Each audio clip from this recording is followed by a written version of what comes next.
Welcome to the Toy Rewind Podcast with your hosts, the Brothers Newland. Now, let's talk toys.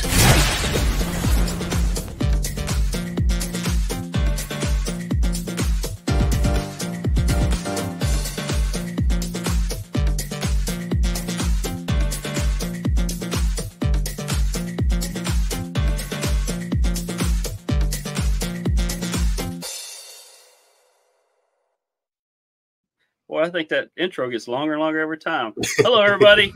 I'm Michael. I'm John. And I'm Andrew. And you're listening to what you just heard, the Toy Rewind Podcast. This is just a little place where the three of us like to get together and talk about toys from our childhood, with a little caveat that sometimes they're not from our childhood. Sometimes they're from our adulthood. This week, we rewind really far back to 2018. And we're going to talk about a toy line released by Funko that just screams motu, and it's the DC Primal Age. And along with talking about that, if you're watching the video, you already know we have Reis O'Brien on with us to talk about it. Reis, from his days at Funko, and is like all about this. This is his, and so we wanted to get all the background that we can from him. So, welcome, Reis. Thank you, guys. I appreciate you having me on, man. Glad to have you on. Yes. This is like an amazing line. We're going to talk a lot about it. Cool. But before we can really get into chatting about that, we got to do a little house cleaning. I guess I kind of steal that from the Dorksman, but since they're not using it anymore, I think we can start using it now. I think it's about time. Just don't start talking about pineapples on pizza, and we'll be fine. Oh, no. Don't worry. All right. No, we're not doing that. We're not like my Clint and favorite pizza is the Hawaiian pizza. We need to break you from that, John. So, all right, do your house cleaning, John. All right, guys, where to find us? You can check our websites over at toyrewindpodcast.com or over on crossthestreamsmedia.com. If you're on Cross the Streams Media, of course, you can click on the little microphone and leave us a voicemail. Email us at toyrewindpodcast@gmail.com. Instagram, X, which was Twitter, and Twitch is all Toy Rewind Pod. Facebook and YouTube is Toy Rewind Podcast. Please make sure you put the podcast, or you'll get some other guys that aren't as good looking as us. And then you can always play along with a bingo game over at podcastbingo.com/Toy Rewind. Yeah, they may not look as good as us, John, but they're probably more professional. I mean, we're just trying to get this out. All right, so since we got Reis here, no crazy stuff going on. We're just going to jump right into it. So you guys ready to rewind? Yeah, let's go ahead. All right, let's do it.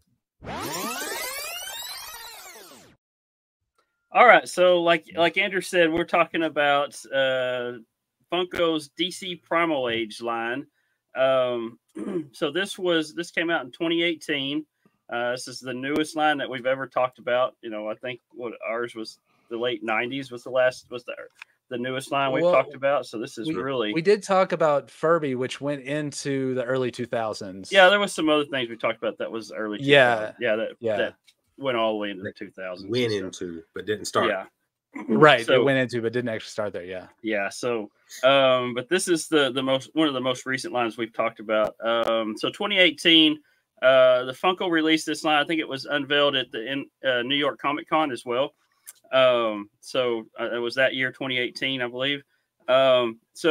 This line is a line of DC characters like Superman, Batman, Flash, all them, Aquaman and Wonder Woman, and a few others. So they were designed in the style of the 80s barbarian type toy lines. Like Motu was a big influence on this, I believe. Remco had several lines like this, like Lost World of the Warlord, Warrior Beasts, and then the Pirates of the Galaxies.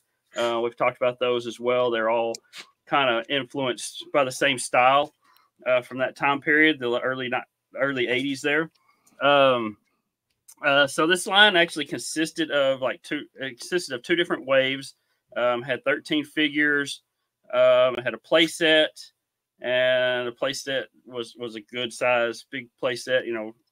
Like I said, the Motu was a big influence on this, as Reis will probably go into here in a little while. So it was kind of stylized, similar to Castle Grayskull and top like that. There was 3 battle beasts that the figures could ride on, and then there was also 2 other special figures that were out. One was a New York Comic Con exclusive, and then the other one was, I think, just a Target exclusive as well. I think it's a variant of Batman. So that's kind of a little bit of background that I have on this. We'll get more into with Reis. I think at the same time, weren't y'all doing the Savage World was out about the same time as well? Right. Yeah, okay. Savage World started first, actually. Okay. Yeah. And that consisted of like some horror figures and like Michael Myers, Freddy Krueger, and all them. And then you had some Mortal Kombat figures and then Thundercats as well. Right. So I like this. I'm a big Thundercat fan as well. So looking at those were pretty cool. But yeah, so let's kind of just break it down a little bit. We've got the first of all, just getting with Reis. What was the back story on this? How did it all come to fruition on, hey, let's do this line, let's do it in this style and everything? How did that come about like that?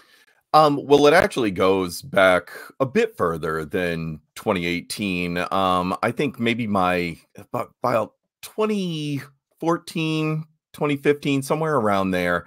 First of all, I've always been a big Motu fan and Remco collector and stuff, even as a kid, probably just like you guys. Yeah.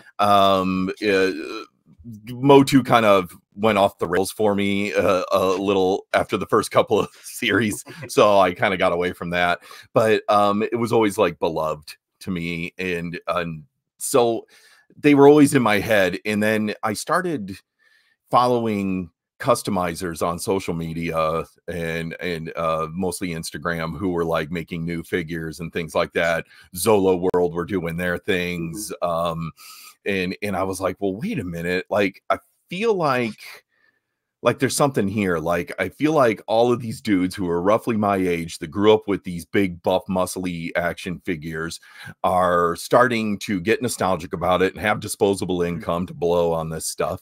So I originally came up with the idea of, well, what if we took, now here I am, I was working at Funko and we were working with a lot of licensed product, of course, with Pop and whatnot and Mystery Minis. And I was like, well, what if we kind of apply the same formula, but I draw up these action figures? So the very first one I ever did was a sketch of, just a really rough sketch actually, of Batman in that muscly form. I was like, I just kind of wanted to see what he would look like. And then I went and I thought, well, what about, what are some other licenses I could do? And I ended up drawing a Frankenstein, like taking the Universal Monsters Frankenstein, sketching him up. But with the Batman one, it was a pretty straightforward Batman. It was like modern day looking Batman. And the only thing that was really, Motu or Remco about him was his buffness. And that was it. Okay. Yeah. With Frankenstein, I don't know why I did this, but I ran him through what I started referring to as this like 80s fantasy toyetic filter. So I was like, well, what would Frankenstein look like if, Frank Frazetta had got his hands on him and he was, I don't know, in the 82, Conan the Barbarian movie. Like, I really ran it through that filter. So it's lots of like fuzzy loincloths and like, studded wristbands and bladed weapons and things like that, longer hair, that kind of thing. And that's when I really went, oh, wait a minute, that's what this needs. It needs to kind of do this. Shortly around that time, I was starting to customize 5.5-inch figures, which is how I refer to that style of figure. Yeah. And for whatever reason, I ripped like the Darth Vader helmet off of a Pez dispenser and glued it onto a Motu body, painted it all black, added some details and everything. And then we had a pitch meeting coming up. So I brought that action figure. I brought the the Batman I had sketched up and the Frankenstein that I had sketched up. And I pitched this great idea of like, guys, dudes like me are getting nostalgic about this. What if we take our licensing power, put it behind this, blah, blah, blah, blah. This is like 2015 or so. Well, then I was laughed out of the office, and they were just like, "Get out of here! You're an idiot." And I was like, "Okay, great." So, and so there it sat for a long time, but I didn't stop drawing them. I would every now and then it would kind of pop into my head, and I continued drawing mostly monsters. Actually, I continued further with the whole Dracula, Mummy, all of that. You know, the Creature from the Black Lagoon, that kind of thing, and running them through that filter. And then every time I draw one, I'd color it and everything, make it look really nice. I'd pin it up on the corkboard by my desk. And that way, every time my boss came by to ask me about something else, that was my backdrop. Yeah. Was all these drawings that I had done Yeah. of this world that I'm like developing. And so I was hoping like through osmosis, it would like slowly sink into his head. And then one day he came down and he was asking me about something, and I see him kind of like his eyes kind of like leave my face and start looking over my shoulder. And he was like, "Hey man, what if we did licensed characters, but like motu or something?" And I went, "God, that's a great idea, boss. I love it. So let's what do you want me to do?" And he said, "Well, let me do some digging around." He says, "Yeah, maybe we can get a meeting going." Now this is years later. This is like probably late summer of 2017, early fall. Yeah, cool. And before he left my desk, he goes, "Hey, just do me a favor, draw a Frankenberry like this." And I went, "Sure, man, whatever. Okay, you're signing my paychecks. I'll draw you a Frankenberry." So I did draw a Frankenberry. I don't know if I've ever posted that one, but there is somewhere out there. There's a Frankenberry that looks like he was in Conan the Barbarian. And yeah, so then what ended up happening was we started kind of pitching this idea to licensors, and they would come down and they go, "Hey, we got a meeting with so-and-so, draw up some horror characters." And I went, "Okay." So I did like a Freddy Krueger and a Michael Myers. And, I actually did a ghost face from Scream, but I don't know if that's ever been shown because they said no. And I did a lot of these drawings. I was flying over to China a lot, meeting with factories on toy productions, and I'd have these 14-hour flights where I had to stay awake the whole time, so I could be on like China and Hong Kong time. And so yeah, I drew like the first, I think, 12 action figures while I was on that flight. And then we just it kind of went from there. And it was originally called Savage World. And so what I was doing is whatever licenses were kind of, you know, down to clown, we were like, "All right, man." And I would take, you know, Freddy Krueger or whoever and run them through this, you know, we even did it with Mortal Kombat. We changed them up a bit. And run them through that 80s fantasy filter and started working on those figures, and it started going great. But it was kind of amazing that the first character I drew was Batman, and then the last character I ever drew was Batman. So, but the actual Primal Age version came a little later. These are I just popped up. These are the Savage World ones. I guess the ones that actually got released. Yep. And these look great. Like that Michael Myers is just amazing. Thank you so much. He's probably one of my like favorite horror, like the whole story, the Halloween thing. Just love it. Yeah, I'm a Halloween fan myself. So that, like, I mean, that's pretty awesome. So and then Voorhees, like, I don't know, this whole line was just great. I wish I would have grabbed some of these when I could have easily gotten them. As opposed to I wish you would have too, but we'll get into that. Exactly.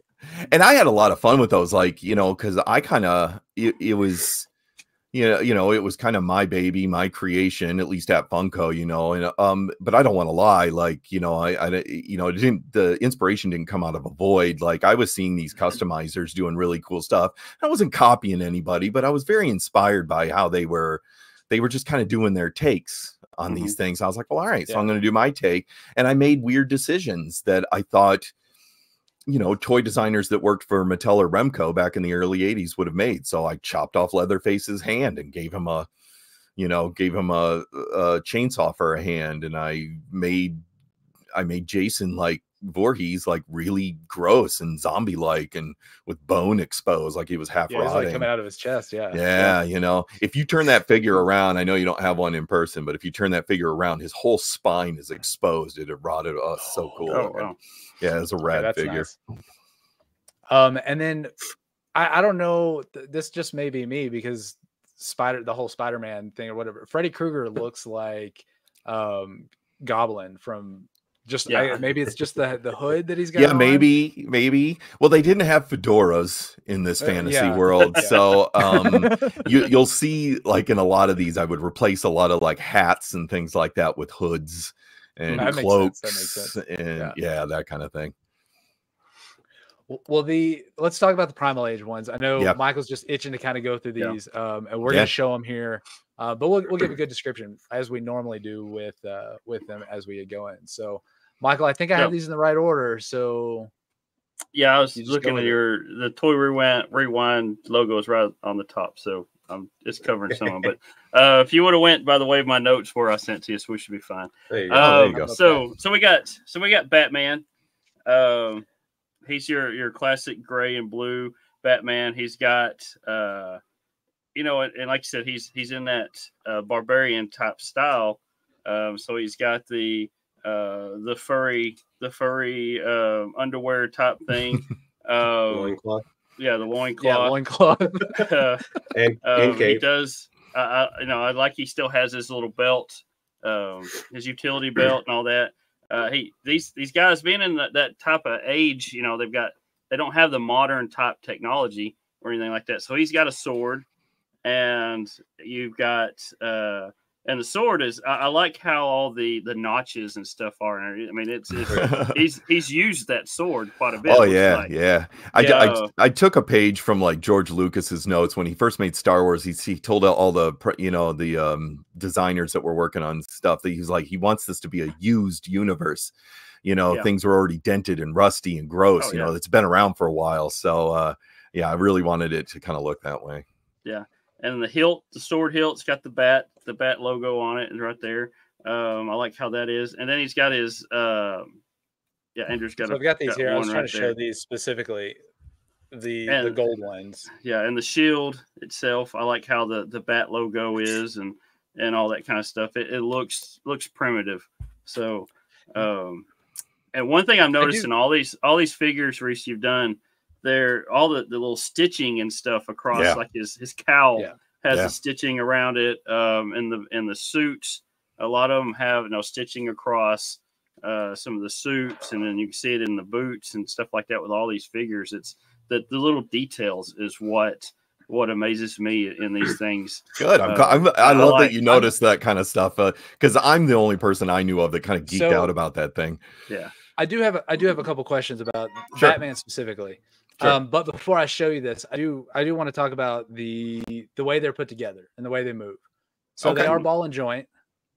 Yeah, let's talk. And they're 5 points of articulate. 1, 2, 6 3, with the waist. 6 points. With the waist, Sorry. yeah. But they are ball and point, are ball and joint, and that does cause this to happen on occasion. Right. Yeah. So this actually happened when I was moving back to Denver, and I had packed everything up, and then I got here and I opened up my boxes, and his leg was somewhere else in the box. And I had to find it. So there's a story there. There's a yeah, that's what I was gonna say. I could go into it if you want. Yeah, go ahead. Yeah, go ahead. Yeah. So that was unfortunately, a question I had there a little bit. Go yeah. ahead. So basically, what happened was the first line of figures, the first several lines of figures when they were Savage World came out just fine.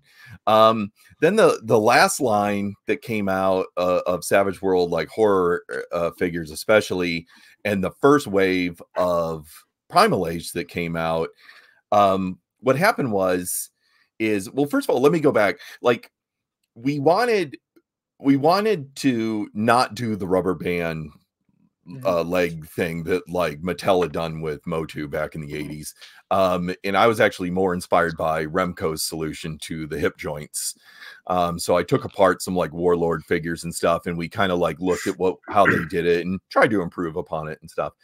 Anyway, so what ended up happening, and we took a lot of guff for this, and but that joint material is called POM. It's a type of plastic, and they're sometimes called POM. In what happens at the factory level is that POM is an incredibly strong, durable plastic if it is run through the machines under perfect conditions. So the temperature has to be right, the humidity has to be right, and everything like that. Well, what we ended up finding out was that it was not run under perfect conditions. And then there I was back on an airplane flying right back over to China, and in a car driving to the factory to, kind of read the riot act a little bit, and kind of impressed to these factory owners why the POM out of all the plastic that is on these figures needs to be absolute top notch. And it all got fixed. Every figure that came out after that was in really good shape, and very durable and everything. But unfortunately, from collectors' point of view, and action figure collectors, they hold long grudges, man. To this day, I don't collect a lot of McFarlane figures because I've had too many Walking Dead figures just snap on me right out of the box. Well, we suffered for that, unfortunately, for a little bit. We tried to win people back. We won, some people back. But so it was kind of an unfortunate side effect of trying to produce these things and get them out, and it was something that was completely out of our control. But our name's on the box, so who's going to take the heat for it, right?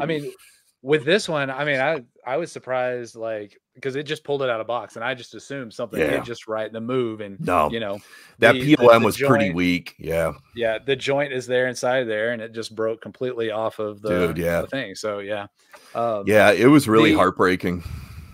The cape. And it's the same for the other one. The cape is it looks like hair basically. And then you even went through all the way to the point to do this knot right in the middle at the front. He just skinned a blue bear and tied it around him. The details are just amazing. I love the details on this. So my other question about this is, and we'll talk about this. So you did the black, or you did the blue one. And then we obviously, I'm trying to click on the wrong thing.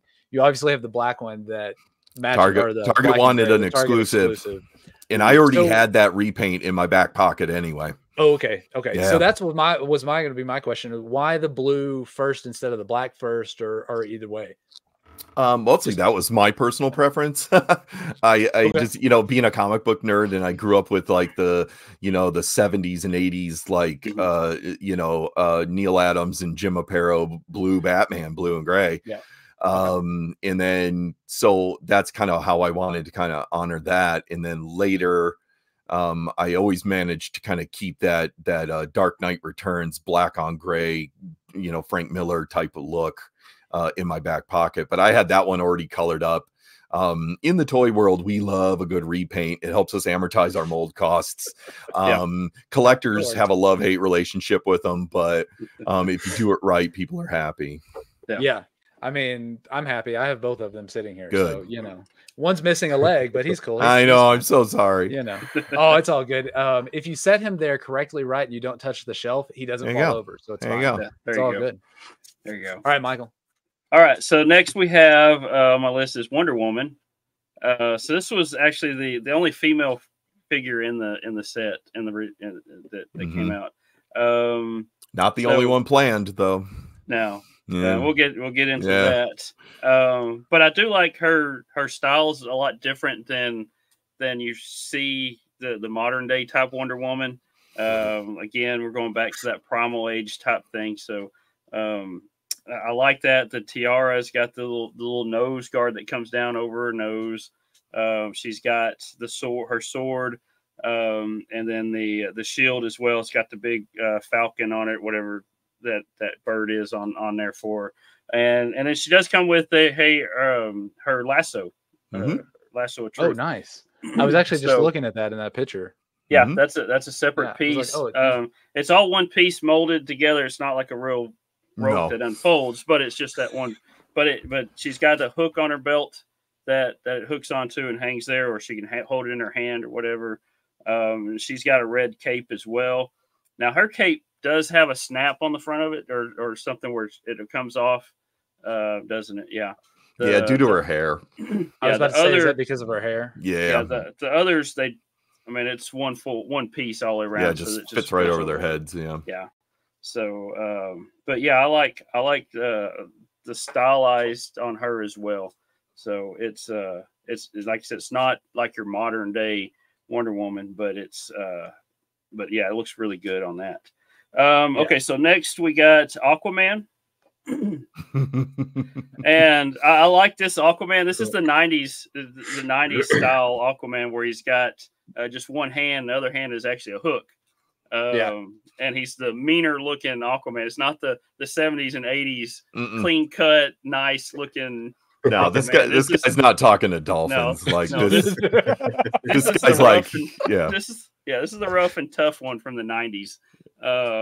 But yeah, he's got that hook for the hand and all that kind of stuff. So I do, and what's cool about this, another thing with the detail, he's got his crown on, another one with the nose guard.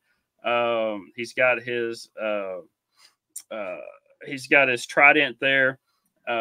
He's got on his shield, he's got a little shoulder shield. It's actually an octopus you got. It's actually an octopus. I was about to say that's pretty cool. So that's cool. And then on the back of his what they call him on his legs there, his calves, he's got the little fins on the back there as well. Yeah, helps him steer in the water. Yeah. There we go.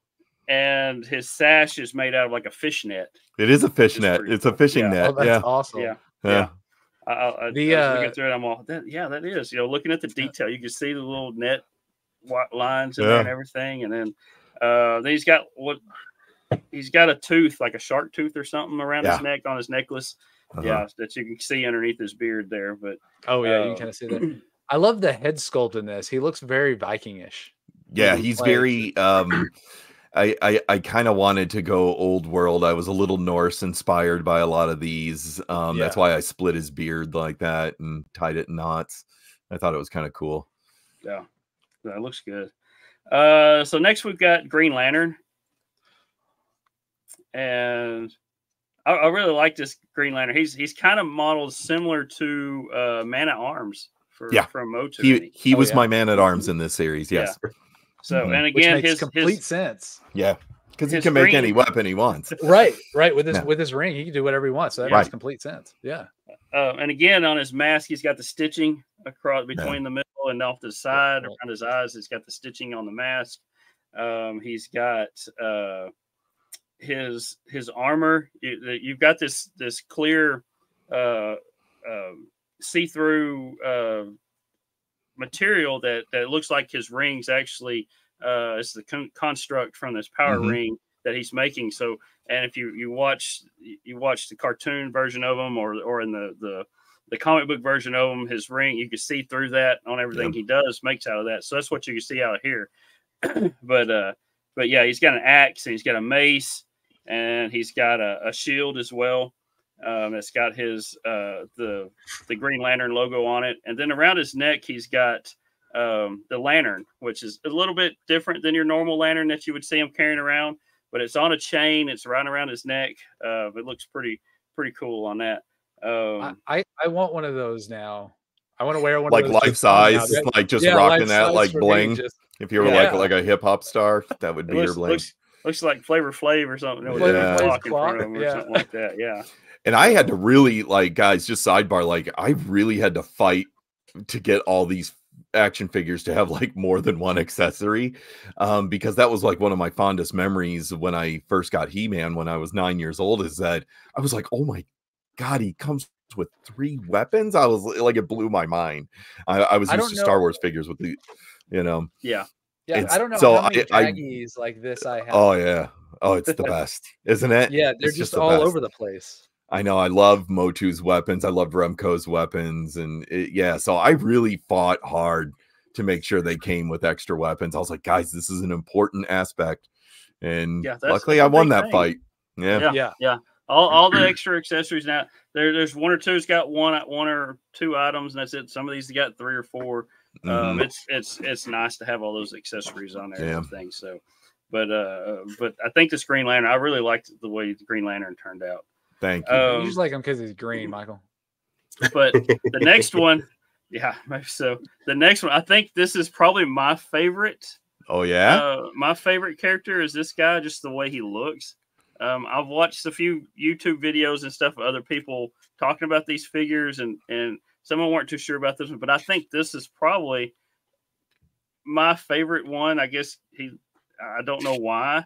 but for some reason the way he looks is probably my favorite figure out of this whole line. I'm glad you like him. But yeah, I wanted this one to be scary. I mean, his name is Scarecrow, and he's always so dorky in the cartoons and stuff. And I was like, no, man, this guy needs to be horrifying. He's serious. He's very serious. So, but yeah, he comes with a he's got a scythe, a scythe. How you pronounce that? Scythe. Sith? Yeah, scythe. Scythe? Yeah, scythe. He's got that, and he's got a shield as well. It's made out of wood. Looks like just something you find out in the field. And he's got a crow emblem on it. All his armor and stuff is made out of little pieces of wood. That's just out that you find out in the field. He just picked it up and just started putting it on. His cape kind of looks like a sackcloth type thing. Back behind there is what it looks like to me. Yeah. But yeah, I think it's just the way he turned out and everything. I think this one's probably the best one. And I'm glad you dig him. And again, going back with the details with the stitching and stuff, you see his mouth is all stitched up. It's all stitched up, like you see on a scarecrow, out there. But yeah, but yeah, that one's a pretty cool piece as well. Let's move on. We got King Shark next, and this is one he's only got just because it's the way his head's shaped and his body. He doesn't have that head articulation, but he's got the other. So he's got just. This is one he only has 5 points articulation. Everybody else has 6. But you have to make him look like a shark. A humanoid shark. Yeah. So. We actually toyed with articulation at the neck, and it just wasn't coming out right. Like it was just it looked goofy. So I couldn't see it working right with the way it's shaped right. Yeah. So he's a pretty tough fella. He's got a fish hook. For an oversized fish hook for a weapon. Very oversized. Made of bone. And he's got his shield there. It's got a shark fin on it and the waves and stuff. I think it's the decoration on the front of the shield. His loincloth is made out of seaweed. And then he's got another shark jaw spread out and it's across his chest a shield. With the teeth. He must have had a disagreement with a buddy of his or something and just pulled it out. You should have seen the other guy. Yeah, that's he's got dentures now. So but yeah, this guy he's big and tough. And I did notice he's been through some battles. Yeah, he's got scratches and all scratches, that. Which is great. And I did notice his bracelets are seashells, aren't they? Seashells, scallops, shells. Yeah, that's pretty cool. And he's got on his legs, he's got the fins there too on his calves, which is I mean, obviously you're gonna need that for swimming. Gotta have that swim fast. Okay, who we got next, Andrew? Mr. Freeze. Now this one does remind me of like Arnold Schwarzenegger's Mr. Freeze. I think it's just Buffy is. That's what it is. This is the Mr. Freeze we deserve to have for Arnold Schwarzenegger. Like this is amazing. Yeah. Nice to meet you. He's got, but all his accessories are a clear blue. They're made of ice. So it's all made of ice. Yeah. So it's excuse me. But he's got a sword that's made out of ice. His bracelets are made out of ice. His little loincloth looking thing is made out of ice. He's got a shield. He's got a claw, a big ice claw that you put on his hand. And then he's got a helmet, kind of like a dome.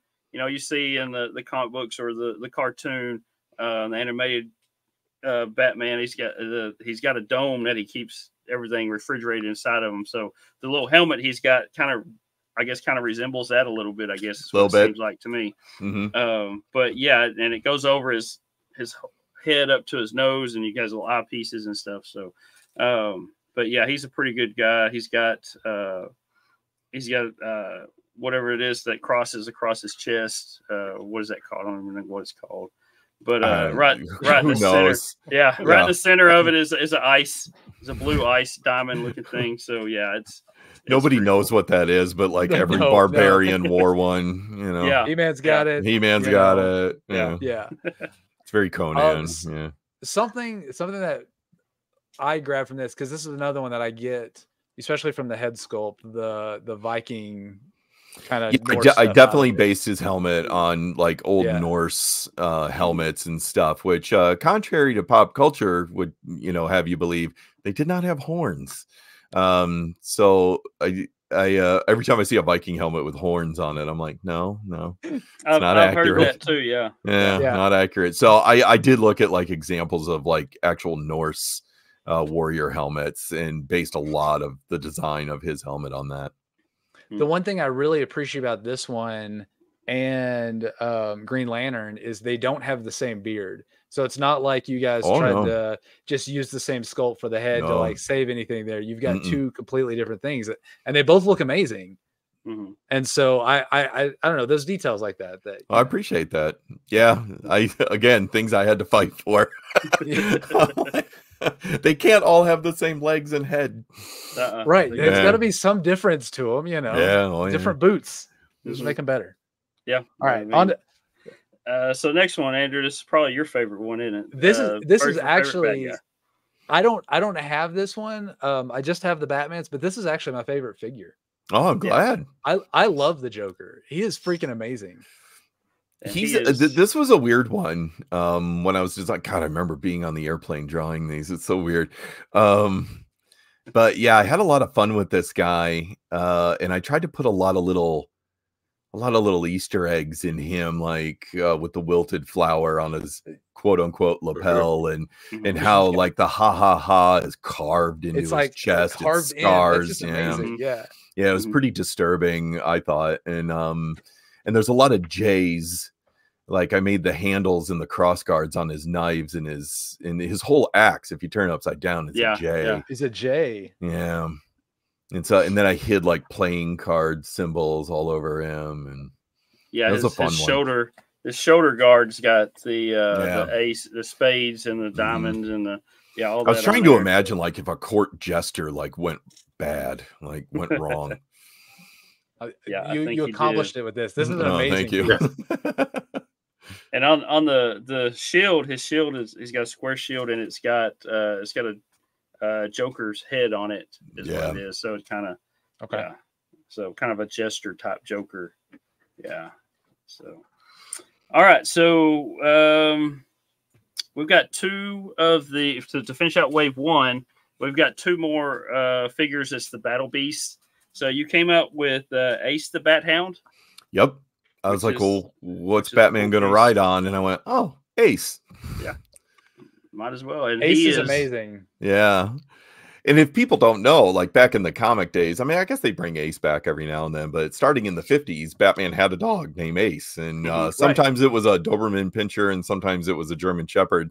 I always like the German Shepherd version myself personally, but so yeah, like, you know, in homage to, you know, Battle Cat or some of the other giant beasts that the Remco creatures would ride on, I was like, all right, well, we're just going to blow Ace up really big so Batman can ride on his back. And he's in that same stance as Battle Cat. A little bit. Yeah. I like to call it inspiration. This is the new Battle Cat that I've got here. That's Origins, right. So he's got a lot more articulation, but yeah, this is the original, like, Well, if you remember the original Battle Cat and some of the other creatures that like Remco made, like there was no articulation on those beasts at all. Like they were just hollow ABS creatures that they stuck an action figure on the back of. And Battle Cat started back in Big Jim, back in the Big Jim era. Back in the early Big Jim. 70s, Battle Cat started with Big Jim. Actually, Tarzan first, then Big Jim. Yeah, Tarzan. Yeah, read about Tarzan. Yeah. And I assume you guys went the same route with him because he does seem hollow, like he's very light. Yep. Okay. Yeah.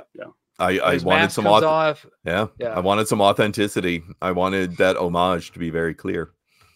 Yeah. And if you look at his saddle too, if you look from the top on his saddle, you can see the bat logo as well. Yeah, it's a bat. It's in a bat shape. Yeah.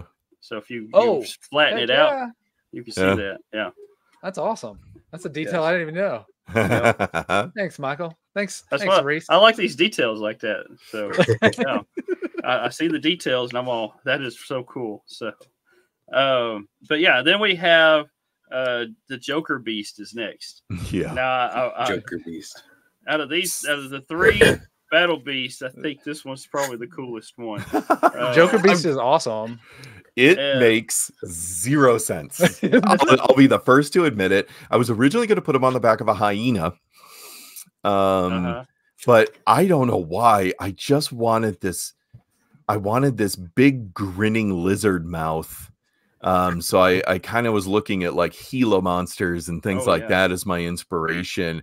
And so people have asked me in the past, like, well, why, you know, like when the figures were first coming out, I remember people making snarky comments like, oh yeah, that really makes sense. The Joker on a lizard. And I was like, it doesn't have to make sense. Do you remember Motu making sense? It really didn't a lot of the time. Well, Joker don't make sense half the time either. Right. So, This was me just really free for all in here. Yeah. And Oh the fact that this got through with you being able to do that is my amazing, God. because yeah. well, there's honestly, a story there too, but like when I was honestly, at Warner. Oh, go ahead. If you look at these, like if you're trying to make sense with it, just stop. Like, and go do something else. Get out of the toy collection. Go do something else if you're trying to make sense of things, because that doesn't work here. So when I first went to getting away from reality, right, exactly. When I first went to Warner Brothers to pitch this, I had to actually fly down with a couple of my bosses, and they're like, "All right, Reis, pitch your crazy idea." And so I had brought samples of like Savage World stuff that had already been made, and I was showing some preliminary sculpts we had already done, and I was showing just mostly stuff up on a board, like a projected up on a board, and for concept sketches. And at one point, one of the Warner Brothers executives goes, well, that lizard makes no sense, but I love it. I was like, yeah, all right, that's what I want to hear. That's all you need. Yeah. I mean, and the throne that's on there with the little Joker face is just awesome.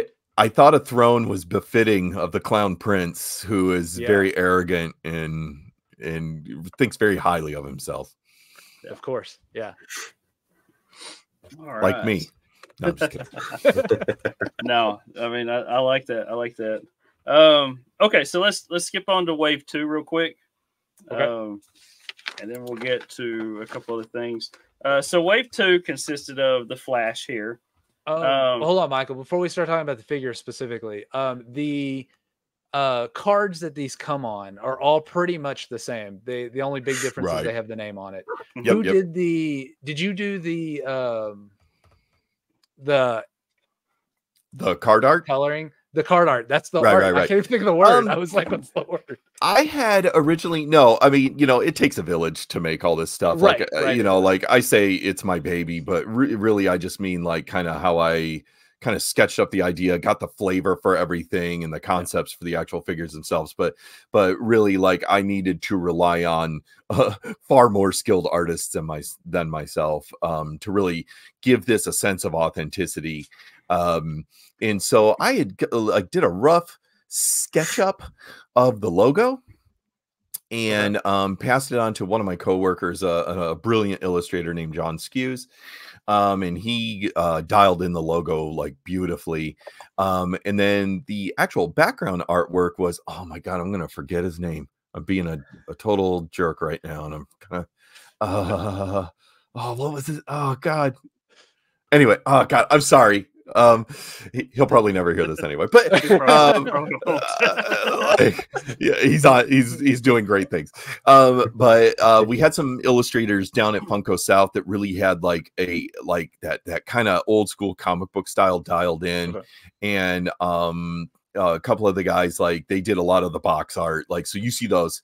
Like, if you go back and look, like the Ace the Bat Hound and the Joker Beast ones, like all those illustrations were done by an incredibly talented artist down at Funko South, and just with my art direction, and they just came out phenomenal. But they did these beautiful backgrounds for me and stuff that I could use on the packaging, and so that was not by me at all. Okay, I was just curious because I know you had a lot to do with it, and I know there's a big team that takes care of getting it from from your mind all the way out to the stores and everything. So yeah, exactly. Actually, the explosion, fun fact, the explosion that's behind these figures just came from the Warner Brothers style guide that they provided for us. And I went, hey, great explosion. I'm going to use that.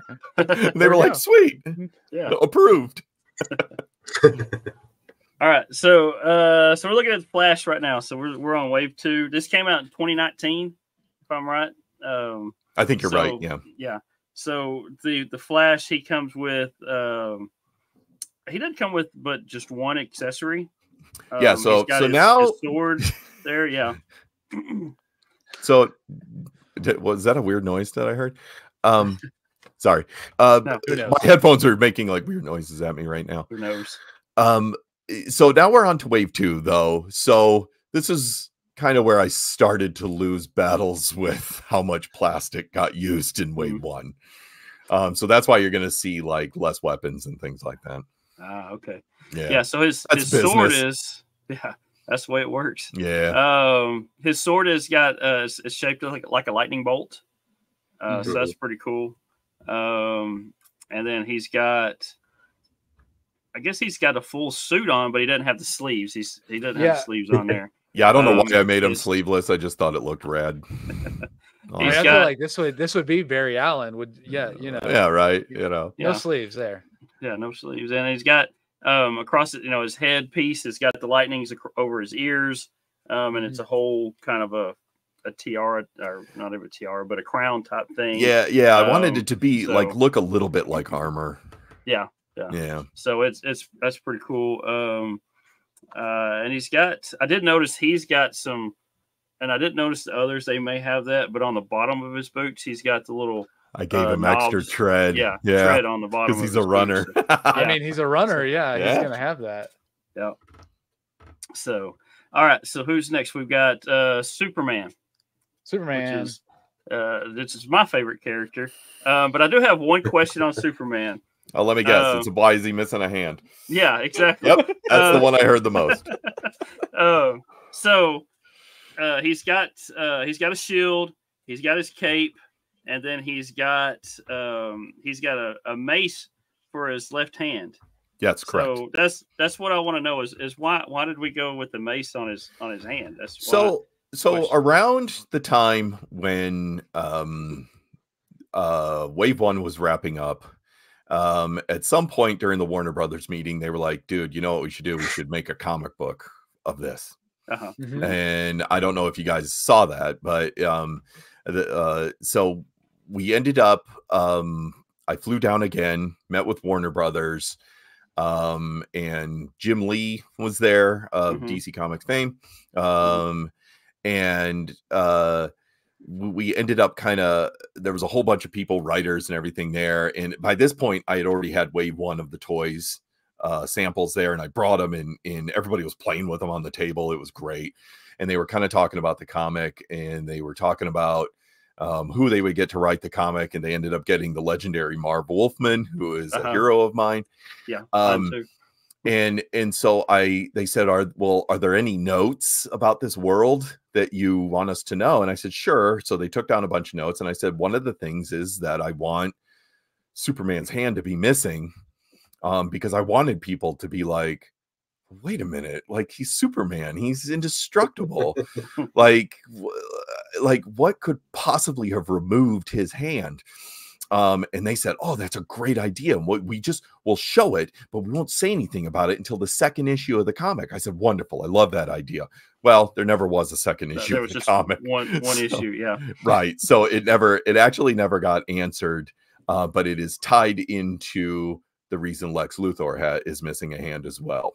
Okay. So it's a mystery. Oh yeah. So but there was a reason. There was going to be a story about how he lost his hand, how both of them lost their hands. Cool. It kind of gives you a second accessory without having to make an accessory as well. There you go. Yeah. So exactly. Yeah, we'll look at it that way. Yeah. So, all right. So who we got next? We got Black Manta. Black Manta is next. One of my favorites. This one's pretty cool. He's got, I guess his two swords are like machetes, kind of, aren't they? Yeah, those are actually, he's got weird weapons in the comic book. So I was like looking at some of the weapons he used, and I kind of wanted them to be like otherworldly Atlantean, kind of things. Yeah, they're too big to be a knife, and they're too small to be a sword. Right. So kind of right a short sword type of thing. Yeah. And, you know, he's got his little Black Manta helmet thing he's got on there. Mhm. And he's got his oxygen tanks in the back. Mhm. You know, he looks more technological. I can't say that right. Technological. Yeah, technological stuff on him than other characters in this. But you can see, and again, I keep going to the details, but you can see in his legs, the details in the legs. He's got barnacles all over him. Yeah, I was about to say, like, he's got barnacles on him. He's still just all one color pretty much with the silver helmet, and he's got his gold on his wristbands there, his armbands and all that. But you can see the barnacles and stuff in the sculpt, and that's pretty cool in there. But yeah, it's and then you can see the details in his wristbands or his armbands as well, with the fins on those and everything. So, but yeah, this is a different one. Now, does he have articulation in his head as well? I don't remember. I believe he does. Okay. I can't remember. It's been a while since. Yeah, I think so. It's been a while since I picked one up, but I believe we kept the articulation there. Okay. Yeah. So. All right, so let's go to Bizarro. I was about to say, you probably like this one, Michael. Yeah, I do, and I do have one question on this one as well. Why is he missing a hand? No, I don't know why he's missing a hand because he's opposite of Superman, but it's his left hand instead of his right hand. Yeah. And then he's got a shield on. That's got the S shield backwards. But the question I had is his emblem on his chest, where the harness goes from one side to the other. It's the same direction as Superman. Oh, I should have flipped it. I didn't flip it. Yeah, should have went the other direction. You're right. But, that's it. That's why this line failed. There it is. Well, the fact that Michael didn't buy it. But yeah, there you go. Yeah. But yeah, everything else is opposite of Superman. Yep. I like how his face looks more zombie-ish as well. Yeah, I went real zombie undead with his face. Yeah. So, yeah, he's got the red eyes and the big mouth that's showing all the teeth. You know, a lot of teeth. But also, if you look through his and Superman's, you can see the stitching across the suit and all that kind of stuff. Mm-hmm. The capes are all kind of tattered and stuff like they would be in the Primal back then, you know, in the Barbarian Age. But yeah, I keep going to the detail thing. I know that, but it's just cool to see. You know what? Seriously, Michael, I'm glad you are, because like that was where I was geeking out the most. And I always thought the devil was in the details, and I hoped people noticed it. I don't know. So you're making me really happy that you're noticing all this stuff. All this like stupid shit that that's brilliant while I'm on an airplane drawing these. Like nobody else ever really notices it. No, I know. But you know what's there. Yeah. Yep. That's all that matters. I'm gonna make his wristbands made of seashells. I'm a toy design genius. Nobody notices but you. No, but we've also looked at these a lot, so good. Yeah, please do. All right, so Lex Luthor, he's missing his hand, like you just said, the whole story with Superman, whatever. But his is a transparent green as well, made of kryptonite. Kryptonite. And he's got a piece of kryptonite in his chest. His chest shield. Now he doesn't have any other accessories at all, does he? No, he does not. No. Yeah, I mean, he's got this Primal Age like mech suit that he's wearing, because I love the fact that it's kind of like his mech suit that he has. Yeah, which is the only way he's going to really go up against Superman with a mech suit and his kryptonite. Right. So the fact that he's still got that, you kept the colors, like it's just great. Thank you. Yeah, in this, when I was translating these like comic book characters, which tend to be, based in technology, I had to get rid of a lot of the technology. Like Black Manta was a little hard to avoid, but at least I made it like an old timey diving suit with like lots of rivets and but so I replaced a lot of the technology with magic in my thinking, in the mythos that was kind of slowly developing in my head and in some of my notes that I passed on to Warner Brothers when they were making the comic. So that he was actually supposed to be revealed to be more of a sorcerer type of character. But that, again, that never came out. So that makes a little more sense about his collar being so high. Cause I was just thinking he's got like no peripheral vision here. None at all. None whatsoever. That makes more sense. No. Like, Yeah, you know. none whatsoever. Yeah. So if you need to beat Lex, you just come up from the side. You should be Yeah. okay. Yeah, You know, exactly. behind him. Yeah, he'll never see you coming. All right, so Andrew, we got we talked about the Batman from we talked Target about the already, Batman. the black and so Mr. Freeze had a variant as well from this is actually a New York Comic Con exclusive. And he is a full transparent blue, making him look like ice. Yep. Now I see this one's he's got the shield and the claw. Did he have everything else with it? He had everything else. FigureRealm.com here is not representing the figure correctly. You know, we Yeah. I grabbed what we Yeah, could, no, I get it. what we could find. Yeah, so when we were first pitching this idea, the Savage World stuff was selling pretty well. Warner Brothers was super excited about the toy line, and so the powers that be at Funko were also very excited at the time. And so my boss was just like, what we need to do to really launch this? Give a figure away. And so I said, okay, sure. What do you want to do? And he's like me, a sucker for clear plastic. He was like, take that Mr. Freeze, make them all blue. I said, okay, great. And he said, and we'll give it away at we'll announce at New York Comic Con and give this figure away for free. And I mean, we gave away like 15,000 of these figures, man. Wow. It was crazy. It was awesome. Like no company ever does that. But we did it. Now he came with a coin as well. Yes, didn't he? a real metal protection. coin. Yeah, the coin of protection that I designed.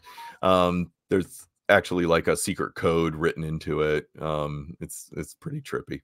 Yeah, I got a picture of it on my other screen here. It's got a bat that's on it, and it says, I don't know what it says written underneath. It says under the protection of the bat.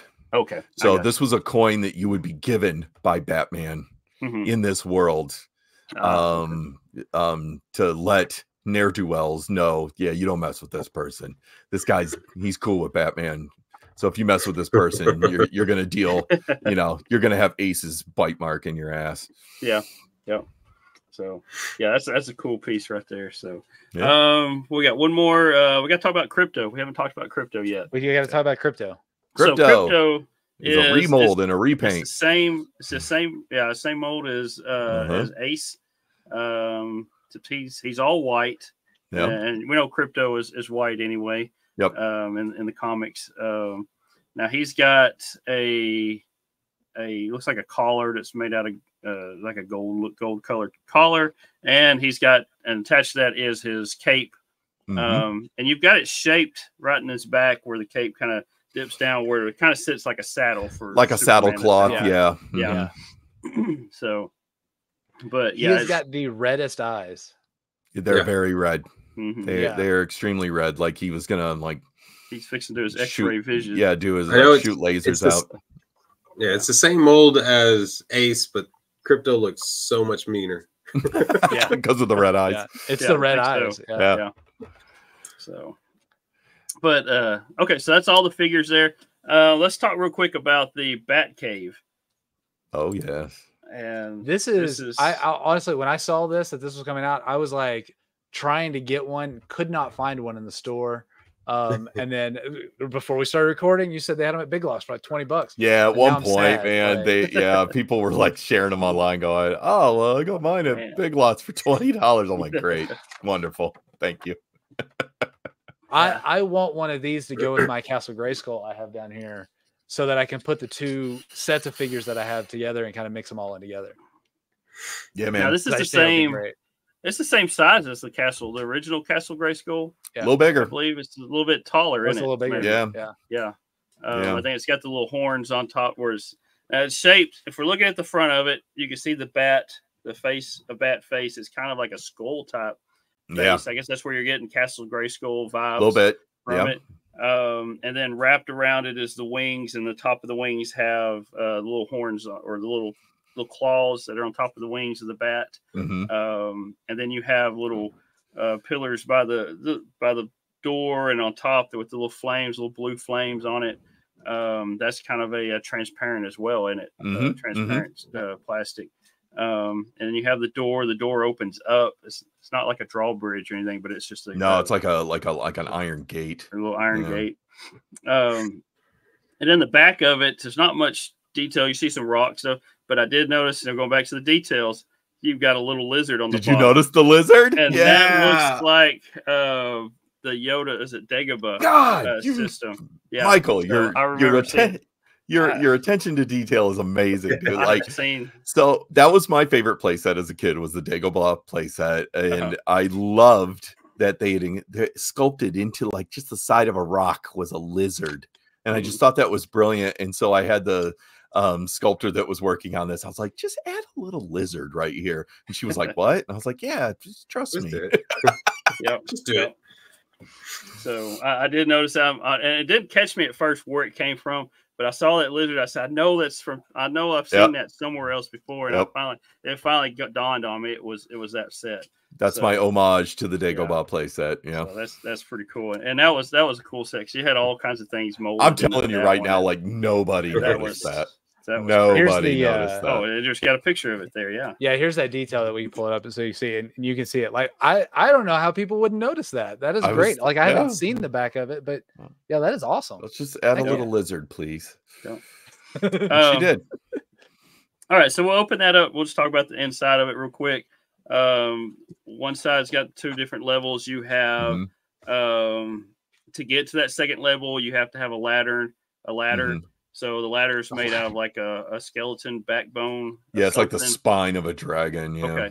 That fits right perfect with that. There's a throne in there where Batman can sit on. Of course. You have a crystal ball, which I guess replaces the computerized stuff that's in the Batcave. Yep. So you got the crystal ball. You can look into that and see what's going on. Yes. To do his detective work. The wooden training dummy is pretty cool. Well, yeah, he's got to, he's got to stay fit, so he's got to have something to beat the shit out of. So I gave him that. Yeah. Use that. The dummy has a little helmet. I guess you can put that on Batman as well. I guess you can. Yeah, you put it on Batman. He looks training helmet. The right above the door is you've got a banner that comes out. It's a red banner. It's got a gold bat logo on it. You got a weapons rack inside there. It's got a shield. There's a battle axe. There's a sword, and there's a little hammer as well in there. Yeah, I wanted to put extra. I mean, that's like the weapons rack that came with Castle Grayskull. That was my version of that. Yeah. And then he needed a jail. Yeah, so on the bottom level that at one side you have a jail cell with the opening door that you could just throw them in the slammer and shut it up. So yeah, so that's a pretty cool play set. It's got it's got like the extra weapons and stuff and all that. So and again the details that go into this just that was real tricky designing that one.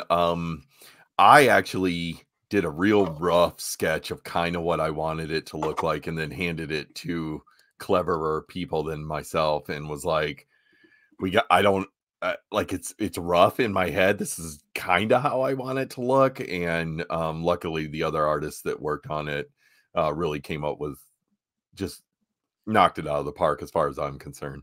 Yeah, it did. So that was looking good. Yeah. So that was everything that was released. Yes. Now we do know, and quite interesting. So we do, when we do these podcasts and we start talking about things, we do find out that there are things obviously that get designed or whatever. You get little mock-ups, they get made, they don't get released. It's hard to find. Sometimes they leak out there. Now, this one being so new, luckily, we knew somebody who posted some concepts. And so we were able to pull some concepts. And so I've got them. We're going to look at those. And if like we talked about earlier, this was mentioned a line. It was going to be line 4. So there may be a line 3 in there. Anything that else there was a wave 3 and a wave 4 that I did designs for, but they just never came to be. So these are the wave 3, and we'll start. And you mentioned earlier that Batman was the first one you drew and Batman was the last one you drew. And the last one I drew was this one. I was about to say, was it Ninja Batman? Because this is amazing to me. I love this. I'm glad you like it. The Ninja Batman show, the movie that's a buddy of mine showed it to me, and I was like very confused when he started talking about it. But then we watched it, and I was like, "This is amazing, and I love it." And then I saw this, and I was like, "This is like perfect." Yeah. Well, it's just, you know, you remember in the 90s when they were doing like the Legends of the Dark Knight action figures, like they were making Batman as like a pirate and everything, and a police officer and a construction worker, and it was just like they made Batman everything back then. So that was kind of my way of you know, doing that. And I mean, it's the same way they did with the Playmates did with the Turtles. You make them every possible exactly, and you make the line run forever. And it's fine, you know. Yeah. So we've got.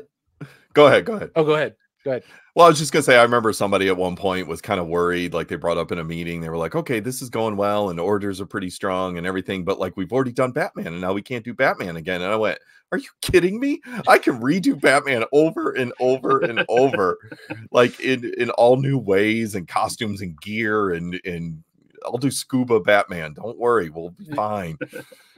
And you know, it's people funny. will still buy them, as Andrew has proven from behind them. Yeah, exactly. The best part is for me is being a collector, and I hear all the people complain about every line. They're like, "We have Batman. There's no reason to. There's other people to do."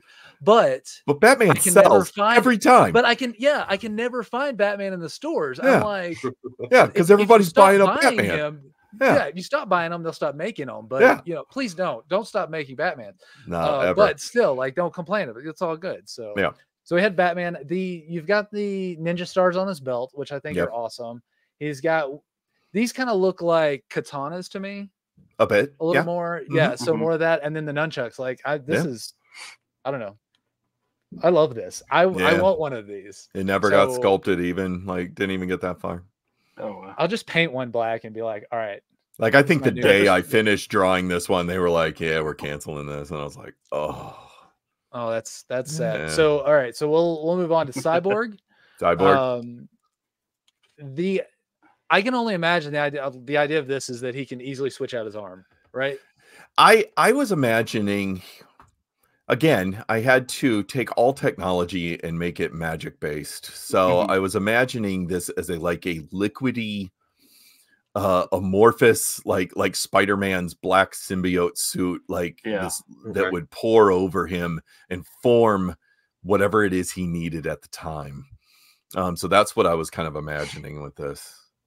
So we've got a sword, a mace, and a battle axe, basically, right? That is that's kind of a mace, right? Kind of a mace, yeah. It's supposed to be, yeah. Okay. I mean, I love that idea. Like, I wanted to run this all in chrome too. I thought it was going to be amazing. Oh, that would be cool. That would have been great. Yeah. I know Michael really likes this one. Doomsday. Yeah, Doomsday. That was at the request of Warner Brothers themselves. Like they started getting more involved and collaborative, and we're like, "Hey, how about this character? Take a swing at this character." And I was like, "All right." And they suggested Doomsday as another Superman villain to bring into the storyline. So and I just wanted to make him just a monster, just an absolute beast. And so there he is. Yeah, you put all those bones and stuff sticking out of him. Like, that would have been a pain in the ass to sculpt for whoever had to sculpt that. But then we have Supergirl. Yep. And she just fits. Like she fits this world, right? Like, doesn't she look great? Her alongside Wonder Woman, and Superman, like the three of them would have been amazing together. I wanted her a little rougher around the edges. Wonder Woman was very elegant, right? Well, Wonder Woman's she's a princess. Yeah. So, but I wanted Supergirl to be a bit more Red Sonja like, and just kind of like rougher around the edges. So she's got more ripped up clothes and stitches and things like that. And you're drawing here with her face, she just looks so mad. Oh, I wanted her just pissed off. She just like, it was just like, what did you say to me? Like that's the look I wanted her to have. Yeah. See, I imagine that Clark said something to her and it pissed her off. Oh no, we lost Reis. His headphones went out. If you guys can hear me, sorry, you can edit this out later, but I just lost my sound on my headphones. Okay, we can still hear you, Reis. You can still hear me though? Yes. Yeah. Yes.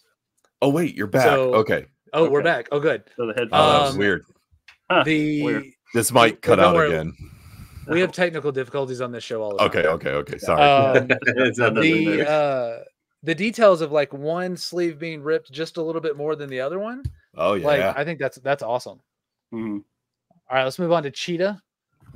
This is another one that I think would have been not knowing much about the toy thing, but the sculpting of this one might have been a lot of fun also. Oh with yeah. the I hair. think she would have came out great.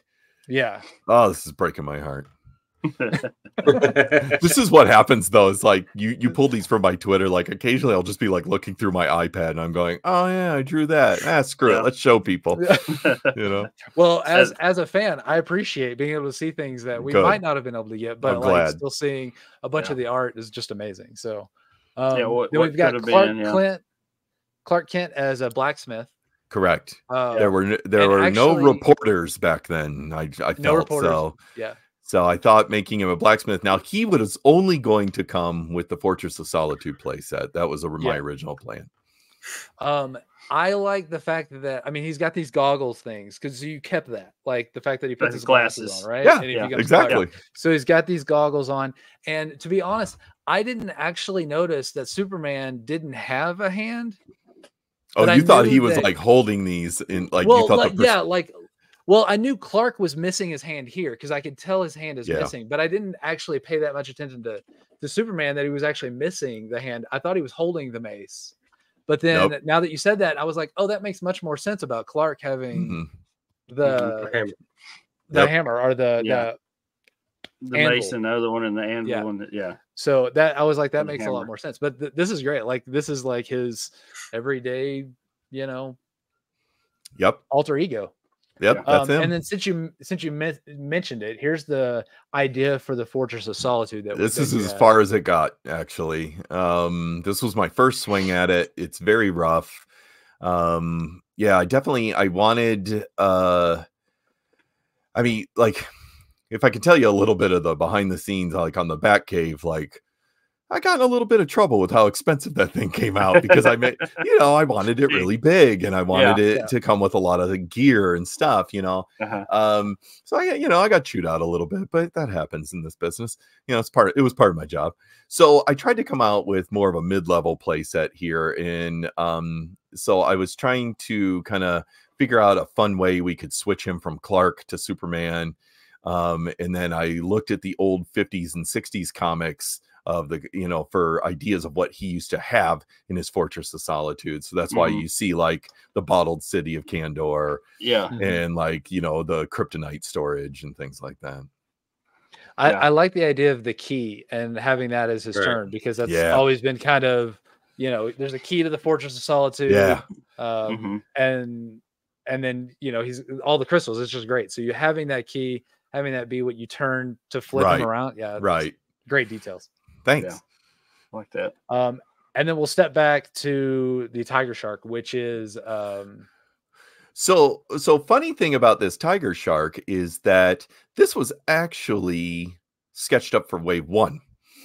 And that's what Aquaman was going to ride on. Yeah. And unfortunately it got nixed because we were already making Ace and we were making Joker's giant Gila monster.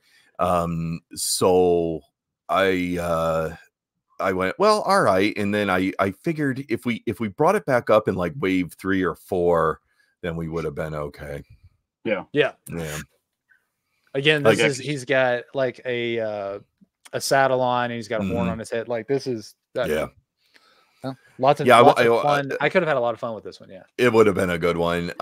In I think, God, if I remember correctly, I think we even talked about like maybe he comes with some sort of like paint variant or something of Aquaman, so you get an Aquaman figure with him, so that the context made sense. But I can't remember the conversation came and went. But what you don't see, so you didn't pull. So those are all wave 4. Wave 4 is yeah. Wave 3, I've got those drawings around here somewhere. Was what's that Wonder Woman villain? Ares.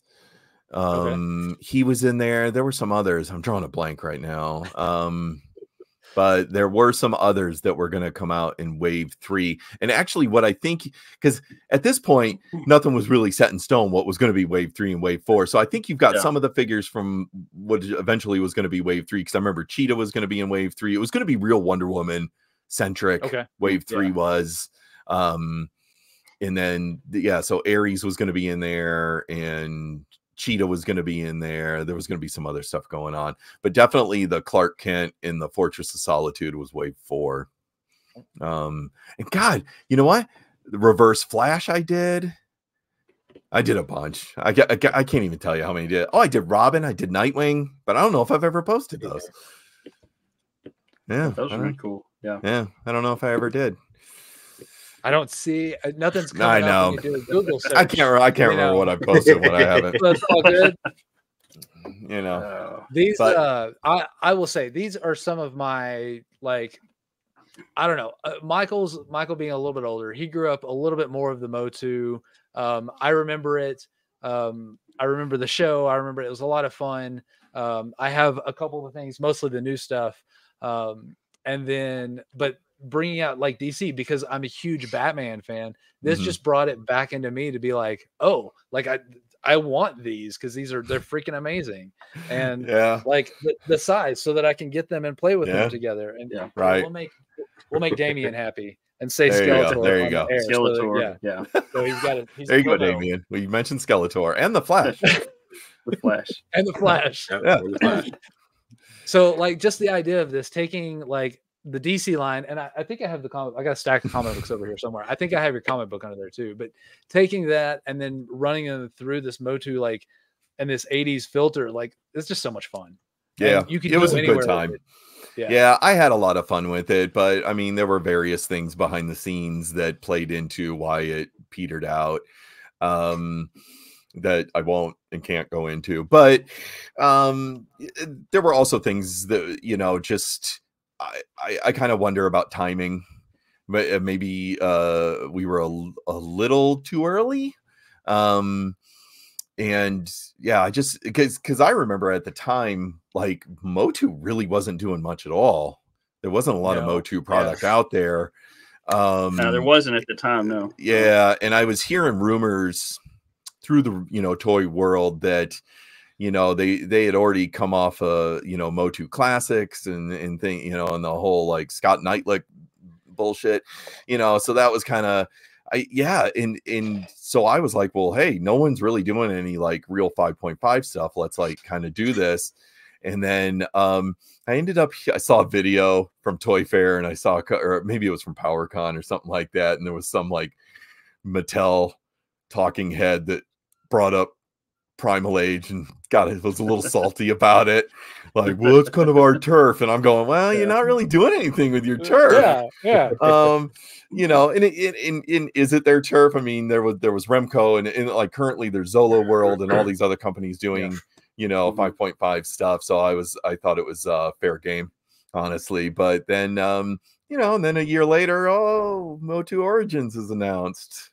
And I was like, oh, okay. So I don't know. I'm not saying we caused it, but I think maybe our thumb was on the pulse of the zeitgeist, but maybe we were a little too early. I don't know. I'm not really sure. Yeah, I don't know.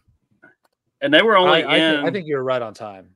Yeah, you only saw them. It was only Amazon and Target too, right? It wasn't really anywhere else, or did they have? Yeah, that's about as far as we got. You know, that's being a toy designer, that's the part of the process that you don't really get always a lot of visibility on, is the distribution and the orders and the things like that. I just so I don't know what happened there behind the scenes, but I remember like I was seeing pictures online of some Targets with, you know, packed pegs and people like, yeah, I found them. And then I'm seeing others where like people would find one kind of wedged next to the Tide Pods in the cleaning section, you know, and they were like, we can't find these anywhere. Like it was really chaotic there for a little while. I remember one of the things that was kind of most frustrating to me is that I was a part of like several different 5.5 collector groups, like on Facebook and whatnot. And people were taking pictures of the empty pegs going, hey, Target, we'd love to buy these, but we can't find them. Yeah. And that was just breaking my heart. I was like, guys, reorder, like replenish, you know, like people want to buy this stuff. And I don't know what happened. You know, that's a part of the business I don't always know a lot about. So I just kind of went, well, all I can do is make them look rad. And then ironically, here we are, you fast forward and people, I still follow the hashtag DC Primal Age on Instagram, and I still see people like discovering them going, holy shit, I didn't even know about these. How can I find more? And now they're going up in value on eBay. And I'm like, oh, the irony, you know. Yeah. But that's the toy biz, boys. It is. With all my die cast, if you can see behind me, I've got a bunch of die casts. Auto World is my main focus. And Auto World makes great stuff. They and just trying to their distribution and stuff, because I'm one of the admins on one of the biggest Auto World Facebook page that we do, the Auto World Collectors Facebook page, and we've got the designers in on that, Mike Griffiths, and that's and awesome. all of them are on there, and just having chats with him back and forth, just doing a private message with him. Sometimes, he talks about the distribution and all that kind of stuff, and because we have no power over that as the designers. Like, we can come up with an idea and it can be very close to our heart, and we can work, put our blood, sweat, and tears into it for sometimes years. And you finally get it, your baby is alive and it's out there, and then at that point there's just nothing you can do about getting it into people's hands. It can be pretty frustrating. It is. It can be. Yeah. Well, thing, Reis, this will be fun for you, I think. One thing that we do on the podcast is this is episode 128, and so that means we have ranked a lot like the Top Gear guys did when it was the good Top Gear guys that they were the first guys. We have ranked all of them in a couple different rounds because 128 different lines to rank, that's really hard to do. But we are currently on round 4 of this, and this is we do them basically. What is it? 32 lines at a time, Michael? Yeah, that way we do a bracket. Yeah, we do a bracket thing. Gotcha. Where our social media gets to vote, and we see who wins the top of the the best toy line of that one. The Turtles, the TMNT Playmates line from '88 won the first one, which I agree with that. They're the best. Shock. Yeah, I mean, hey, I got a whole bunch of them right here. I had nothing to do with. Fun fact: those were all designed by Mark Taylor, who designed a lot of the original Motu stuff too. So that guy knew how to design some hits. He's a toy design hero of mine. So we do like to rank these. So we're gonna rank the Primal Age. Now, number 1. Greatest toy line ever made. We start with Michael and run through John and myself. So we'll go that way. Michael, where do you want to put these on your list? These are, and I'm gonna put these at. I tell you what, I'm gonna put these at number 3 for me. Wow, thank you. Yeah, it's way up there. Again, Reis, like I talked about so much, is the detail in it, and that style, brings back the nostalgia from the '80s. God, thank you, man. The details and the stuff that you can see, all that's what got me. That's what hooked me. If I had room, several years ago when they first came out, I would pick them because I was shooting pictures to Andrew. I'm all, hey, look at this Batman. Look at this Batman. I said, man, I wish I had a little bit extra room somewhere to put this Superman. I'd buy it.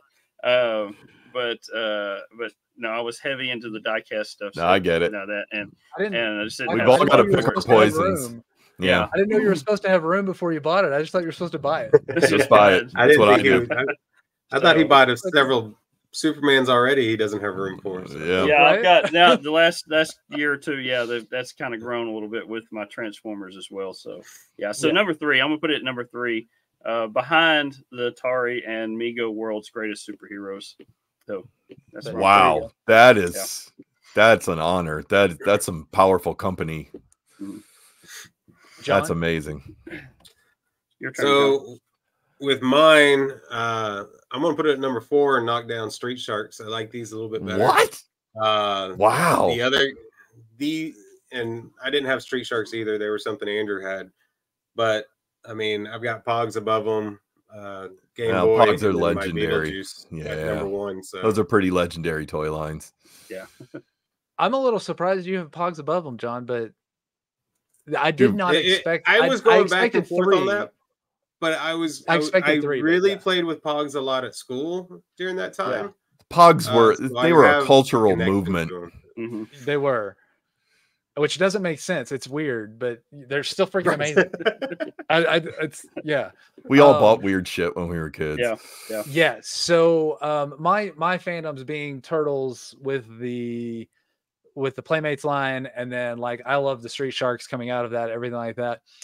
The beauty of these is it's DC, it's Batman. That's my number one fandom, and these have brought me into appreciating the Motu stuff even more. Good. And so these are actually going to beat out Street Sharks. Did you hear that, Mattel? We were helping you. Yeah. So it's not all competition. So I'm gonna place these number 2 right under Game Boy, right above Street Sharks. Wow. Because Street Sharks is something that I'm not gonna go get again. Like I had them, I enjoyed them, I love them. They were awesome. They were awesome. Even Vin Diesel do liked them. want to try to get some of these.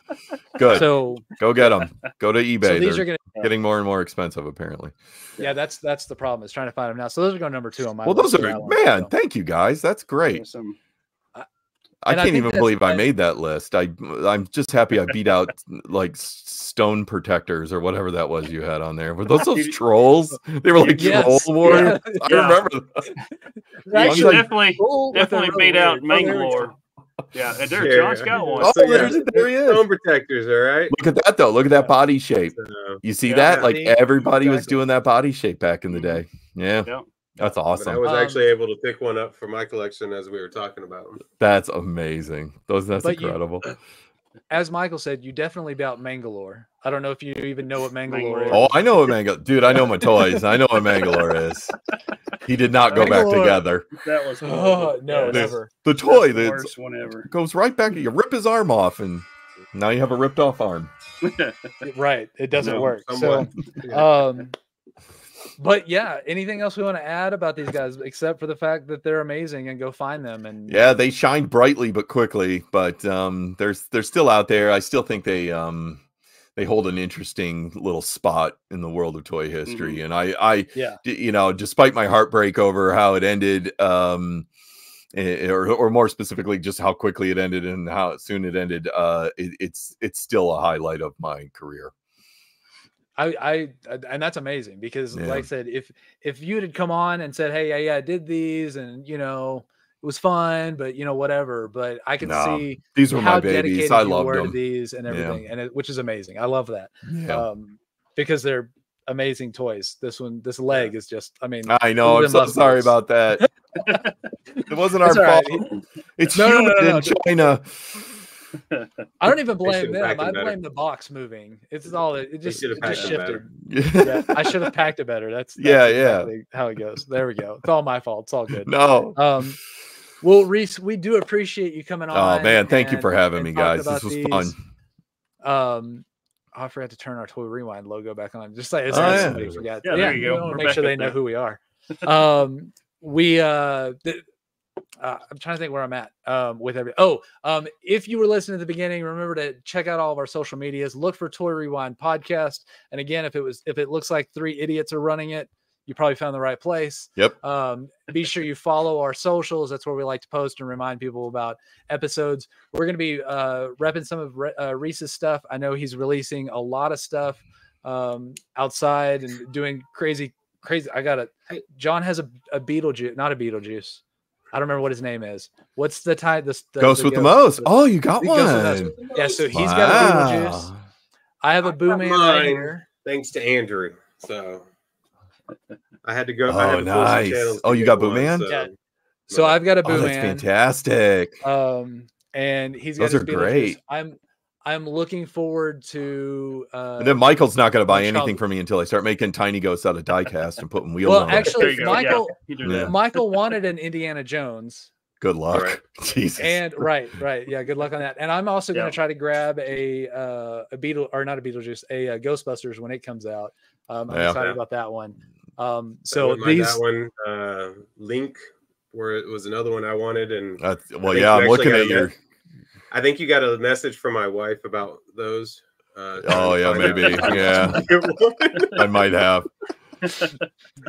And I see you got a nerdy Andrew. I see you got a nerdy ghost back there. Oh, so I have original right beside it. Yeah. You kind of can't see him. Oh, Right okay. beside it, and then And a barely. Obviously, I got a Nice. barely. nice. I actually, it's kind of interesting. I actually received the wrong barely when I got that one, and they asked me to destroy the other one, and so I Yep, cut his they head do that. off. I cut his head off. Huh? And then I asked them if I needed to send it back. And they were like, no. We just want to make sure it was destroyed in some way that you couldn't sell it and make money off of it. And I was like, perfect. They sent me that one. And my son is actually an artist. And I gave him that barely. And he's working on turning it into a zombie. Oh, I love it. That's So great. I was Yeah, like- use it I for was like, custom why not? parts. Yeah. Yeah. So I was like, turn why it not into just have custom fun fodder. with it? Yeah, there you go. Yep. But yeah, we're big supporters. I'm a big supporter of your art and everything that you've done. Thank you. I appreciate that, and man. So just like I'm a big on Batman, but I've also kind of tried to get into the not just Funko or the mainstream stuff. Try to get some of the artist stuff. Good out for there. you. It's healthy. And it's a lot of fun and a lot of stuff. So Yeah. and if you're a turtle, we appreciate you coming on. Oh, thank you for having me. If you're a turtle fan, by the way, just keep an eye out on the other resins we have coming. Oh, Little hint, I'm a hint. big turtle fan, so it'll Yeah. be fun. I'm actually still working on trying to finish my my whole collection that I had from the original Playmates. Oh, good Trying luck. to get those. Wow. So Yeah. it's been searching eBay and all Yeah. kinds of stuff constantly. Oh, I know so, that, brother. Yeah. Well, thank you Um, guys for having me on. I really appreciate it. I'm glad we got to kind of like chat about something that was near and dear to my heart and that I, up until this moment, thought was pretty much forgotten about or completely No, not at unnoticed. all. No, not forgotten. So Where that's great. where can our viewers or our listeners find you? You can find me on Instagram and Twitter. I still call it Twitter. At Reis O'Brien, ReisobRien on both of those. And that's pretty much it. It's about the Okay. only place you can Yep. find me. But I'm there. We'll a share lot. those out. Yeah. We'll share those out and make sure it goes out so that people can find you. I'm pretty sure that most of our listeners probably know who you are. Oh, they probably do. I don't Yeah, know. From everything. Who yeah. knows? So we kind of popped up out of the Dorksman Geek Together right. kind of Right. family. too. That family. So, Yep. Mhm. Yep. yeah, Good so, people. Good people. Yeah. Yeah. I mean, Clint's a little weird sometimes, but he's still a good guy. He's a weirdo, but he's our weirdo, you know? There you go. Exactly. Yeah. If Every anyone- family has to have a weirdo, and we all Yeah. know it's Clint, so it's fine. It's not any of the rest It's of great. us. I love it. Well, we appreciate it. And with that, on behalf of the Brothers Newland here at the Toy Rewind podcast, play on. You've been listening to the Toy Rewind podcast. Follow and join in the conversations at toyrewindpodcast.com.